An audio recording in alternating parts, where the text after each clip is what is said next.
I'm Ian from Ian Taylor Trekking. And I'm Laura from Ian Taylor Trekking. And today we're going to talk to you about 6 of our most commonly asked questions for our Inca Trail trips in Peru. So the first one is always about permits, like getting permits. How difficult is it? How do we get them? So we take care of everything for you in terms of the permits. They are released in October of the prior year for the year you're going to be doing your trip. So we book all of the permits as early as we possibly can. They only allow 500 people per day on the Inca Trail, but that includes porters, guides, cooks, everything. So when you take into account all of those people, it really is less than 200 trekkers a day that can be on the Inca Trail, which is fantastic because it really limits the amount of people there. But it does challenge if you're trying to book a trip last minute, or if you have booked a trip where we've booked your permits and then you need to change dates. So once the permits are booked, they are not transferable, they are not refundable. Once they're sold, they're sold. So unfortunately, once your permits are booked, the trip, cannot, your deposit has been used and it is non-refundable. So you definitely want to make sure that you have your insurance, very quickly after you book your trip, so that if anything comes up and you need to change your dates or cancel your trip, you are covered for it. Yeah. Can you talk a little bit about the stairs on the Inca Trail? I hear there's a lot of them. Yes, all of these things. We have actually a whole blog about permits and all this stuff, and there's information on the dossier. Likewise, on the training, we've written about how you should train, how you should prepare, and I've done a video on how to train and prepare, and we show some pictures of the trail, which is absolutely mind-blowing how they built up the trail and all that good stuff. But they didn't do it to code like your house is. So the trail is really challenging underfoot. Like by day 2, we're going up 4,000 feet of elevation, almost up to 14,000 feet. Some of the stairs are big blocks, step after step after step after step. So, and then not only that, then you come down the other side another 2,000 feet, up another pass, down another section to the 3rd pass, which is absolutely fantastic. And then on the 4th day, we hike down all the way into Machu Picchu, and we're up early, and we get into Machu Picchu at like 4:30 in the afternoon. But it's 4,000 feet of stairs down. So that training for the downhill and training for the uphill, both of those things are really important. We can help you with those. We have a bunch of information on how to prepare, how to train for that, but ultimately doing a lot of elevated heel squats, leg work, putting a backpack on, doing stairmaster work, hill work, to get you ready for the uphill, and more importantly the downhill on this Inca Trail into Machu Picchu. It's tough, it's not easy, but we can help. So number 3, I've heard there's this additional hike to Huayna Picchu that you can do.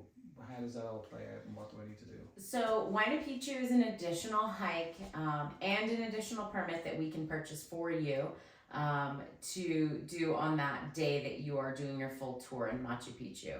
Essentially, it is about an hour hike up and then another hour hike back down. So a 2-hour hike on that day. But what it does, it gives you amazing views of Machu Picchu, looking down on the city.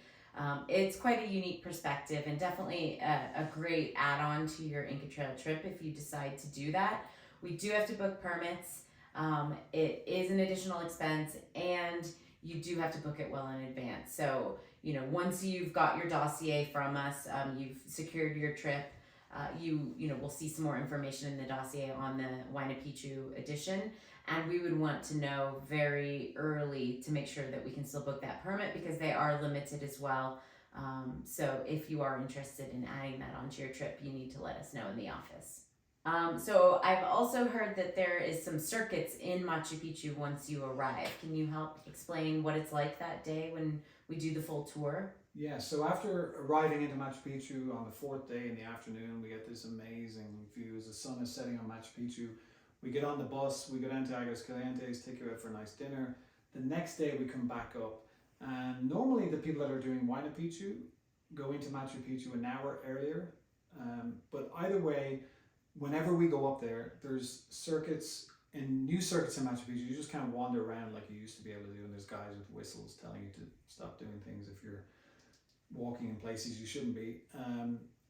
But there's like I think 4 circuits, and there's a variation of circuit 3 and circuit 4, and we do those circuits most of the time. They cover most of the main Inca sites within Machu Picchu.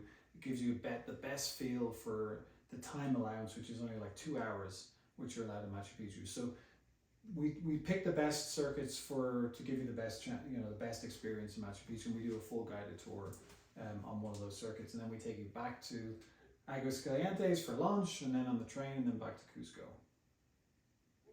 Great.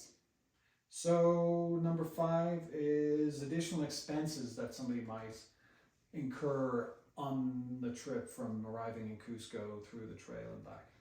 So Cusco is an amazing city, one of my favorite cities. There is lots of fantastic restaurants, museums, great shopping, lots of different things that you can spend money on if you choose to. But a lot of places in Cusco will accept credit cards, so you don't necessarily have to have cash for everything. Once you are on the trail, there are some additional expenses. Early on in the trip, the first about day and a half now, there are toilets on the side of the trail, and they are owned and run by local families, and they do charge you a sol to use the toilets.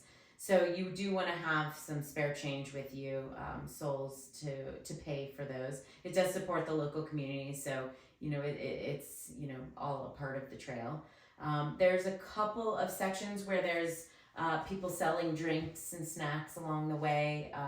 That's only in a couple of the spots on the trail, so there might be a couple of extra dollars or soles that you're going to spend on those. But we really include 3 meals a day. You have all your accommodation. So on top of some extra meals in the cities in Cusco, you might bring about $200 extra cash with you, and on tops of credit cards on tops of that, in case you want to buy some souvenirs or things along the way, and then tip money would be separate on top of that. But Aguas Calientes also is a great city, town, that has a really interesting market and shops that you can also spend some money in if you choose to. But again, those, I think bringing $200 is enough. Yeah. And then finally, number 6, can you talk a little bit about packing and weight limits on the Inca Trail? Yeah. So we have a page on this, packing for the Inca Trail, like we do on all of our trips, and we have videos and information, etc., on here. I think in reality, we include 10 kilos of weight that you can put in your duffel bag that the porters are going to carry for you throughout the trail. And then obviously in your day pack, you're going to need 2 liters of water, rain gear, sun cream, camera, etc. So about 5 kilos of personal gear that you're carrying every day with you.